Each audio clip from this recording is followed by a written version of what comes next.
summary yesterday, along with the overall agreement. Again, the changes are limited to within the Thornton Park component and the Ostrom Ave regarding the crosswalks along Ostrom Ave. Happy to walk through those or start with any questions, whichever you guys would like to do first. Why don't you start by walking through it and then... Sure. So,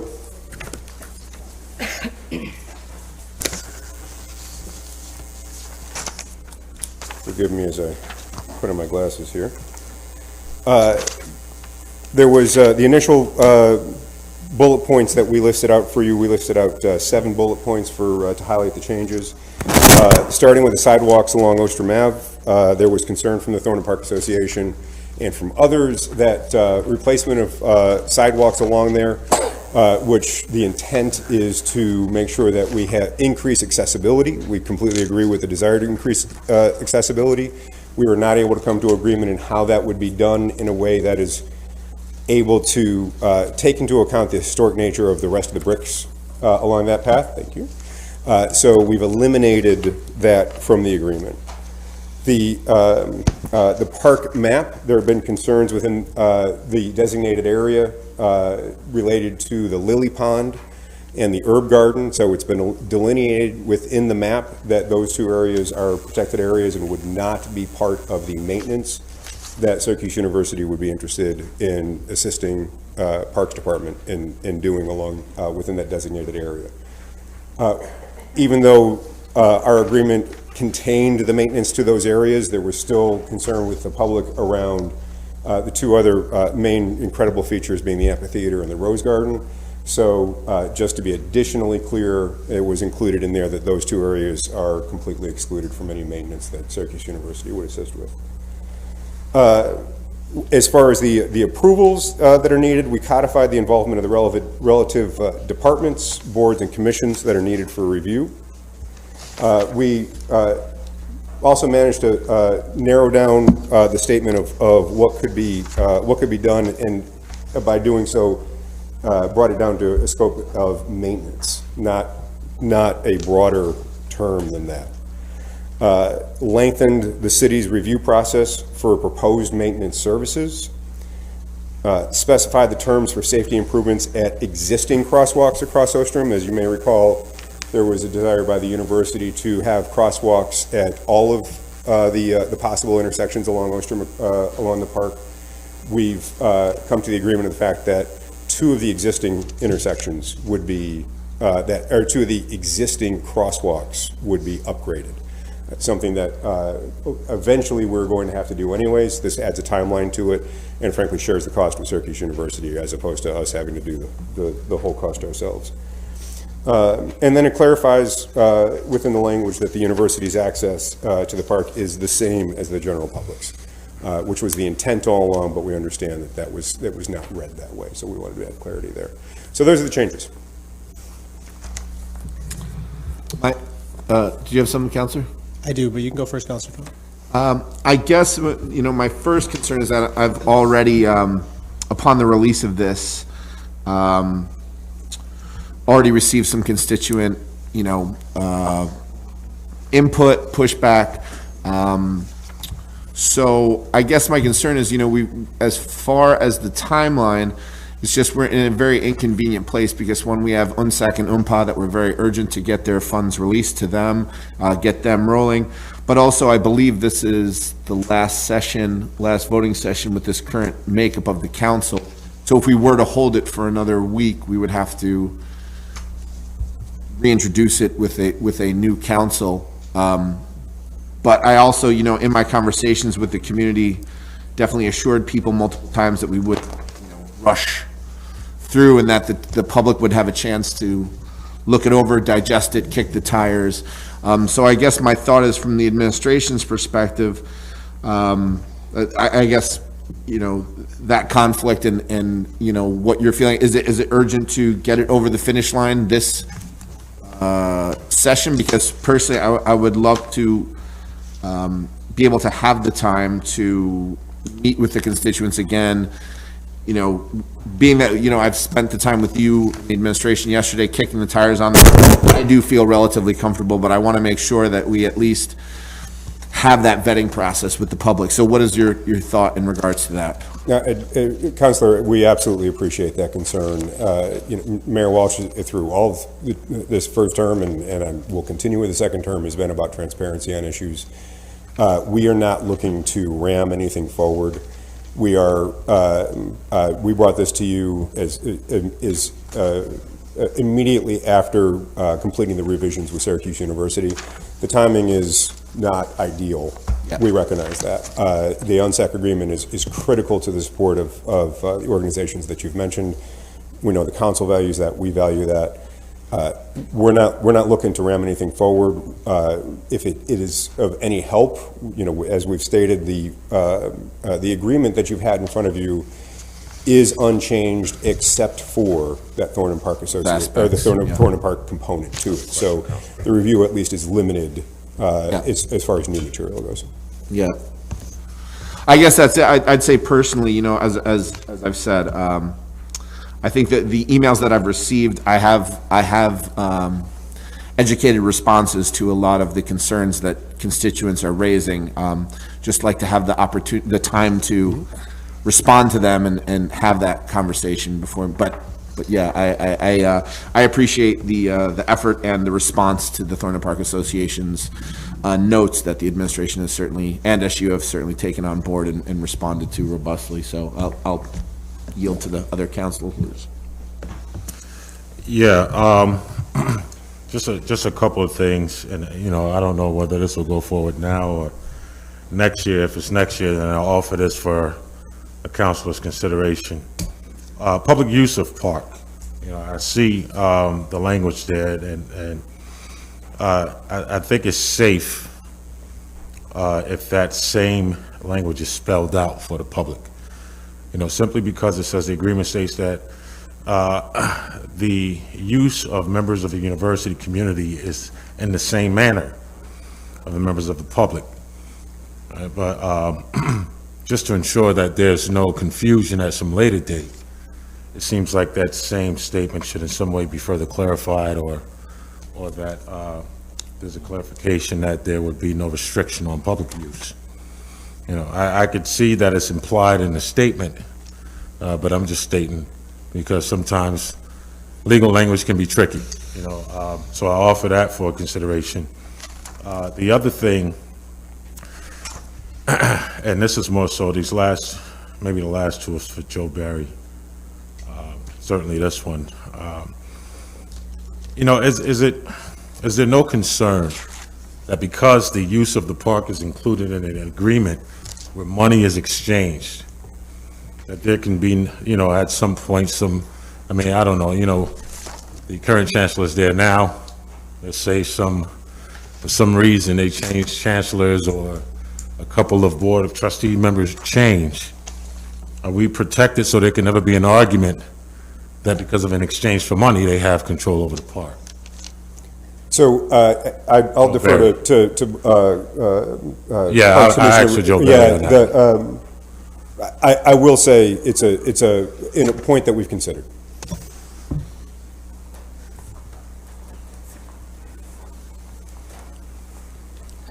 Good afternoon, councilors. Joe Barry, First Assistant, Corporation Counsel. That's a very good question, councilor, and I believe, having reviewed the language, that it does in fact protect us. The commissioner has control over any projects that will take place, and although the financial resources being provided by the university do raise the issue that you raised, in the context of the legal language, they cannot impose control over the park. It's clearly a public space under our control. Which leads to my next question, because if they cannot impose control over the park, are there no concerns that there would be, I would expect that there would be some mishaps with the university's security patrolling Walnut and or Thornton Park? There's gonna be some snags. And in that respect, this idea of them patrolling the park appears to contradict the idea that there's no restriction for public use. Well, my understanding is their security services is in coordination with SPD. And as far as the risk factor, the university indemnifies the city as to their actions of any of their employees. You know, it's kind of one of those things where you want to avoid the crisis altogether and not wait for it to happen. Like, our police don't necessarily, you know, certainly when they're passing by, if they have a certain territory, they may pass through the parks, but we don't have officers assigned to a park for, you know, per se. So it's just a concern that, you know, when you're talking about university security, and then you have everyday citizens going in the park, you know, and I understand that you know, there's protections, you know, in place or reportedly in place to protect the city, but it doesn't mean we wouldn't end up in a lawsuit, you know. We know Unfortunately- anybody can sue anybody, of course, Joe. I know Unfortunately, that's- lawsuits are unavoidable, and Right. in the context of law enforcement, they often arise. So it's just the nature of the business, so to speak.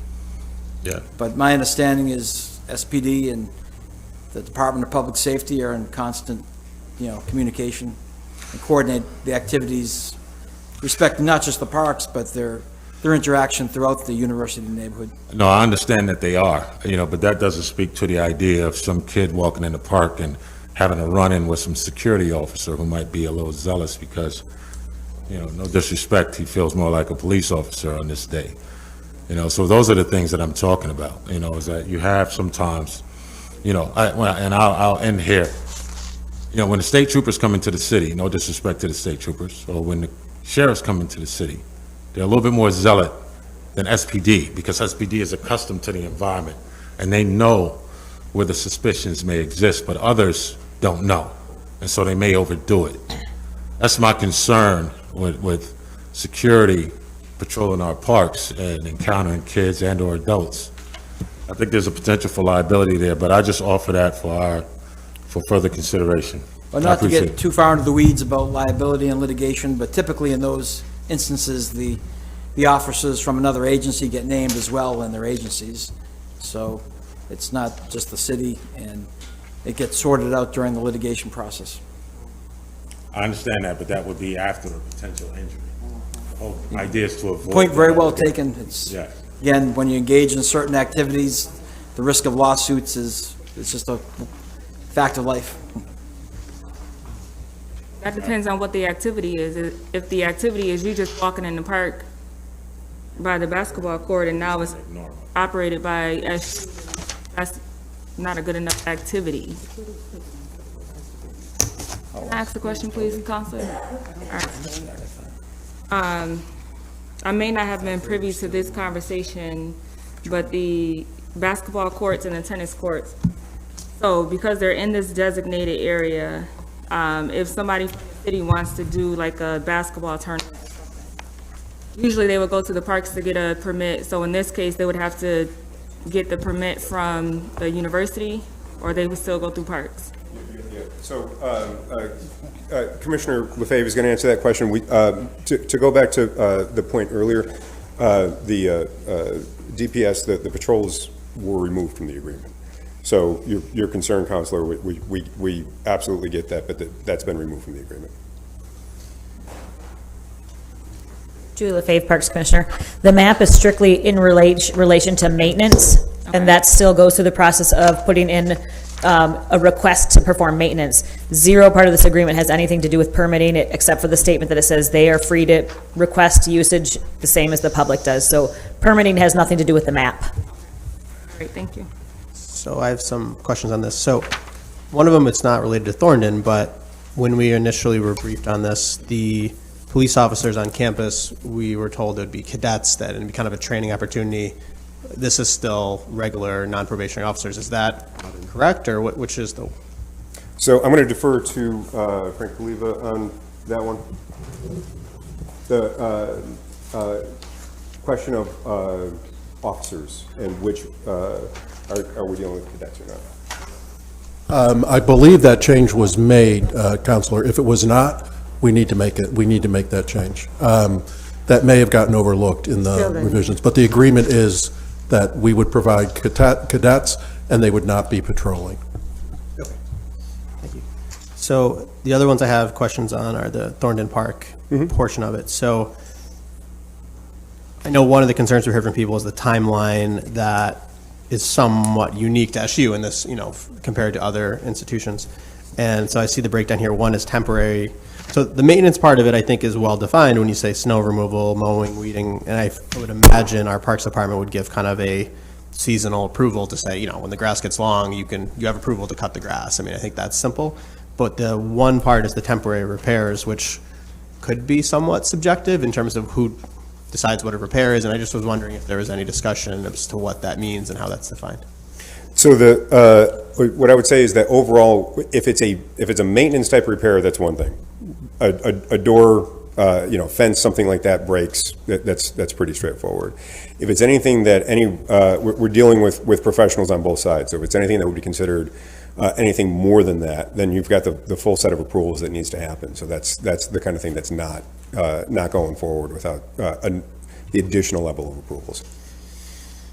Okay, thank you. And then the other one is related to joint projects, and that one does not have a timeline, but it does have language which says, in any event, it shall not be unreasonably withheld or delayed. And that's a little concerning to me because I do think it's subjective and we can allow, it's our park, right? If we want to withhold it for any reason, I think we should be able to do that. And I am concerned about language here which would allow the university to say we're in breach of the contract by unreasonably withholding their joint project. And that was, I don't know how that came out, but that's something that seemed concerning to me is if we don't want to do a joint project, I don't know why it would. So in that case, we'd be able to decline. So this is an approval process. So when we say, we're not going to unreasonably withhold approval, that does mean that we may choose to not approve, but we would at least issue a decision. And if they wanted to come back and apply again later, we absolutely could do that. But the simplest way for us to avoid a breach of contract there is to decline. And then the language says the university shall be responsible for costs and expenses associated with maintenance and temporary repairs. It doesn't say joint projects, and I was wondering if that means we would split joint project costs or if they would pay for that. So one of the things with the joint projects is, since that is such a wide scope, which is why we separated that out, that's the type of thing that we would want to look at on a per project basis. If there's something that we were going to do anyways, and they are willing to participate and cover some of the cost, we're absolutely happy to have somebody else sharing the cost of it. If it's something that we agree is a good thing, but wasn't something we were going to necessarily do beforehand, then we may not do that. My last thing has to do with the crosswalks. I'm just pulling it up here, but so the way this reads, there's two crosswalks considered, one that the university would reimburse us after it's built, 30 days after it's built, and the other one we would pay for.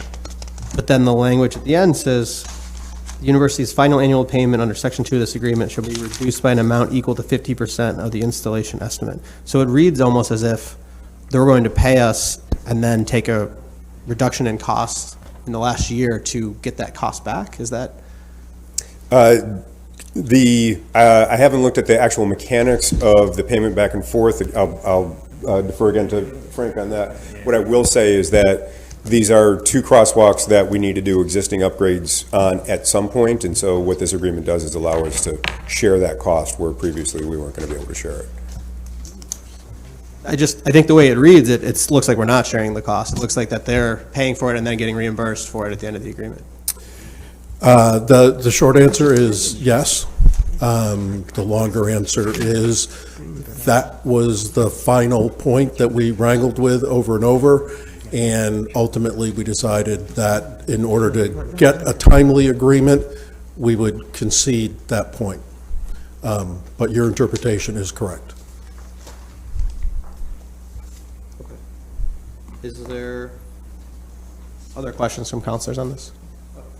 Councilor Green, I concur with Councilor Driscoll. 3 new counselors coming on. I'm transitioning off as Parks Chair to a new counselor. I think probably we should have a meeting on this. I totally agree with what Councilor Driscoll said.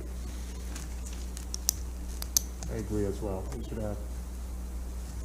Yes, we should have a committee meeting, Council Green, if that's okay with you. I agree. Okay. Yeah, okay. Thank you, Commissioner. Thank you, councilors. Okay, item 13 is an agreement with MACNY. This was discussed at our standing committee meeting. Does anyone have any questions on this? Okay. And then items 14 and 15 are legal settlements, which we will discuss in executive session on Monday. So, thank you, Madam President. Those are my items. Councilor Paniagua. Good afternoon, everybody. I have items 16 to 18. I will hold 16, and 17 and 18 are ready.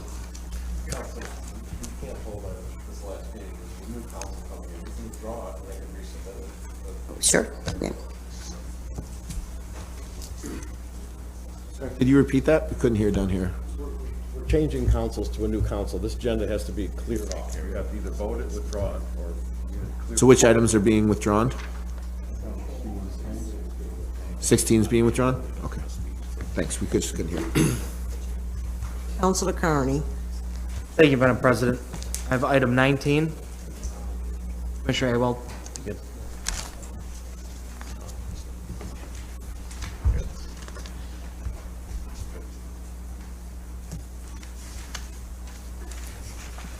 Good afternoon, Commissioner Awald, Water Department. This item is a no-cost contract extension for our consultant performing and implementing our CMMS software, which is our computerized maintenance and management system software. Any questions? Yeah, just a couple clarifications. So the total cost of this project, to do, it was just the $334,000 that was here? I mean, there's no additional, this is just extending the contract further? Just, yes, correct. Just extending the contract time. Okay, and where are we at in this? Because I know that there's still work to be done, obviously, which is why we're extending it, but what exactly is still left? Just a quick, So this is, some of the issues we had getting it off the ground was during COVID, getting tablets and all that type of stuff. So we weren't able to purchase all of our tablets needed for this first phase of the implementation. So we have a few more tablets to get a few more employees onboarded. And then after that, we'll look at the second phase of that component. But that'll be a future discussion. Right now, this is just to extend the contract time of the current contract. Are there any further questions from my colleagues on this? All right, hearing no questions, I'm going to call that item ready. All right, thank you. Thank you. Thank you, President Hudson. I have items 20 through 24, and we went over them in the standing committee. Unless there's any questions from my colleagues, I'll say they're all.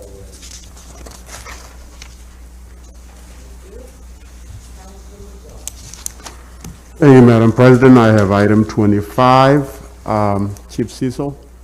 The councilors had questions last week. I don't know if Chief was able to get in touch with you, let you know the questions that were asked. Sure.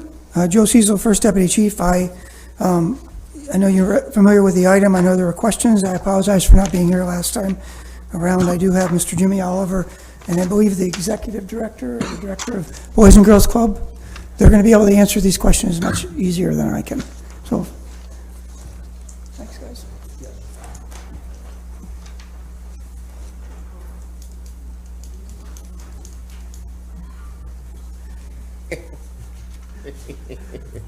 Jimmy Oliver, Director of Community Engagement for the Police Department. Any questions? Jim, just to clear up, the lease, I had some questions from some of my constituents. The Boys and Girls Club, and the lease is with the Syracuse Select Basketball. And I was wondering, it's a sublease situation, or is it, my understanding now, the ownership is passed over? I talked to the chief this morning. Yeah, so it is. And what's your name, sir? Currently, Jeff Eisman, Executive Director of the Boys and Girls Club. It currently is. We've moved programming to our other 3 sites, and Sean is really overseeing that building right now, Syracuse Select. They've taken on the bulk of the cost there, so building repairs, staffing it, those types of things, so that way it can remain a community space. Right now, we just don't have the capacity to do that. It would take away from our programming at our other sites, which we've obviously prioritized. So, So, Joe, before you leave, Joe, are we all set as far as, I don't know if you're leaving? Are we all set as far as liability issues go? Because this is like basically a sublease, correct? I mean,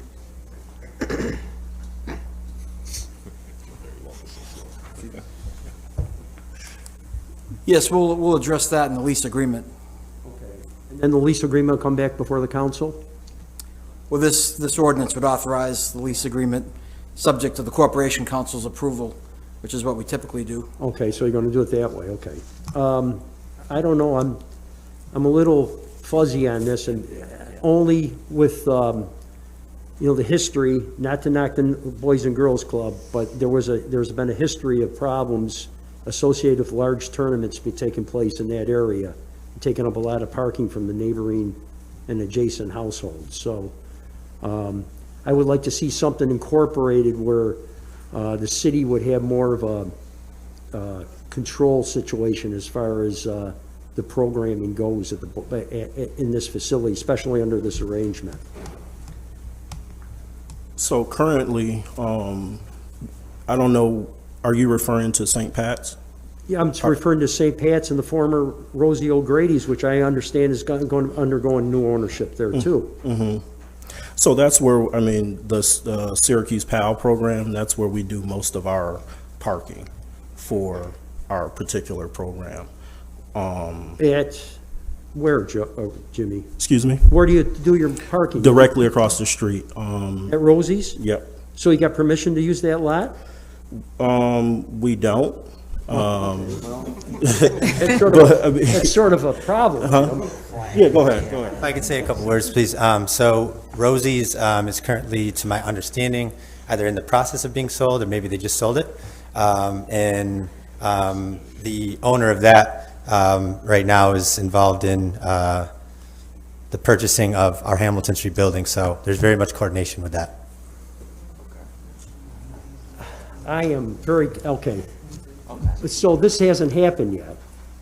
I mean, I have a lot of issues with this. I mean, obviously, there's not only liability issues with the city, but if we don't have, we have sort of a fluid ownership situation here, it seems like. Correct, or? I mean, yeah, sorry, not that, but so that, just to clarify this, because I'm really sort of having a tough time wrapping my head up. So, Mr. Pudney with Syracuse Selects currently is, I would assume, leasing the building from the Boys and Girls Club. He is a tenant, correct? Yeah, and is taking care of maintaining it, running everything out of it. Now, is his company now probably going to be in the process of purchasing everything, at least to own that type of deal? They are not, but his leasing contract is going to remain in place through July 2022. So Okay. even with the change in ownership, Sean's contract is going to remain untouched. Okay, so just, this is more of just as a, It's mainly because the PAL and their time slot that they're going to be using is currently in the time slot that Sean has leased out. So that's essentially and that's why. fine, I understand that. I guess, but are you now selling the Boys and Girls Club to a for-profit organization? Is that the building there? I don't believe they're a nonprofit. Correct. Oh, okay. All right, I mean, okay. It seemed like, we should look at this more, I mean, the because. agreement itself, I understand, everything else is what I'm, Yeah. but that's, What's your time slot, Jim? yeah. Pardon me? What's your time slot you're going to be operating your programs? In 2021, 2022. No, I mean, hours-wise. Oh, so 9 a.m. to 1:30. In the okay, 9 a.m. to 1:30, and that's Monday through Saturday, or Just Saturdays. just Saturday? Correct. Could we just make like a short-term lease agreement with Syracuse Select that would just cover Jim from 9:30 to 1? That's what we're doing. But that's in, but we haven't seen it yet, because we're still going through this ownership situation, correct? No, that's what this is. This is the 9,200 for that. But if it's going to change ownership, the gentleman from the Boys and Girls Club said that Mr. Pudney's going to be okay, correct? And Mr. Pudney, so you're leasing through Mr. Pudney, and Mr. Pudney is the leasee, so he's protected as far as this new ownership goes, but we don't really know who the new ownership is at all, correct? And we don't really know if he's going to guarantee. I don't think it would be in place before PAL is over, and that's what I think Jimmy was concerned about, was if it would be, so. This is like one of the things we used to do on a cocktail napkin at the bar. Who's on first? Yeah, who's on first, yeah. Okay. Can I just say this? Jimmy has been running the PAL program, and we needed a space. Hamilton Street is a great facility. Yes, it is. No question about Absolutely. it. What was thrown in was the fact that the building was going to be sold. Yeah. So the choice was, do we contract with the club, who may not be owner? And then it really puts Jimmy in a situation because the owner may say no. What the club has done, thinking ahead of our needs for PAL, which will end, when again? In February, at that location, and then we'll find another location or make an agreement with the new owner. But in order to secure our place at that facility, because it meets the needs of what Jimmy needs, we entered in an agreement with the subleasee. And it is messy and complicated, but if the building wasn't being sold, we would have been agreeing directly with the club. Deputy Mayor, I could say for myself, not to speak for other counselors, my concern is not necessarily, I completely understand. You're currently leasing it to Syracuse Flex, who's running it, managing it. I completely get it. That's why we're going through this process.